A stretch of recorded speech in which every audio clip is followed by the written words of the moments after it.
Maha ngā hā kina hei kōrero tanga atu e te iwi tuatahi ko te whutu pōro kua rewa ake te hāmene whātākoro i uhiara ki runga i a Zac Guildford. Kua whakaingoatia ia ki runga i te pai whakahirihiri o te kapa whatu moana mo te tākoro ki te kapa Highlanders. Nā tana poro haurangitanga i Rarotonga i te mutunga o te whakataetai ipu o te ao, ka panaia a Guildford i te whutu pōro mo te whātākoro. Heoi aha kua hikina tauarahui i Naianei e hari i te mea e whāwhai ana te kaiako i ngā whatu moana ki te kōkohu atu i a Guildford ki roto i te aroa kapa. Hei tā Guildford, he taonga te wareware, he taonga te mātai whakamua. And getting back on the field and then hopefully building the previous weekends and getting that starting jersey back. So that's a goal for mine. I mean, they've obviously, they back you as a...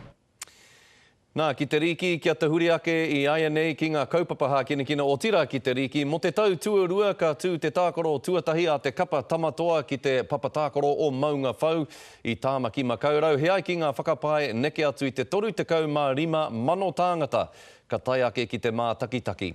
Ko te hoariri ko Manly, kia kaha Manly, ara ko rātou te kapa i kakari atu rā ngā tamatoa i te whiringatoa o te NRL i te rātou.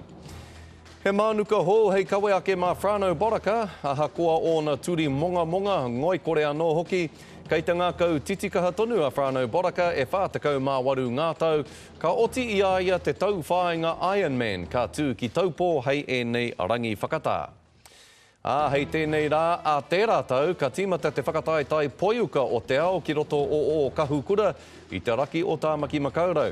Nā te minita i ngā take hākinekina na Murray McCully, a rāua ko te kaihautu o mua i ngā tōkena pango, a Mark Sorensen i piu rākau hei tohu i tēnei rā whakahirahira. Poiwhana he mea tango mai a Winston Reid i te papatākoro i mua tonu mai i te weheruatanga o te tākoro i nā pō, i hinga i ngā ōmā i a Jamaica toru ki te rua. Hei tā te kaiako a Ricky Herbert nā ngā mātanga hauara o te kapa te whakatau, kia tō ia mai a Reid i te papatākoro, he whakatūpato hoki nā rātau i te mea i horo te tia a Reid mo te tahi wā poto i nā pō.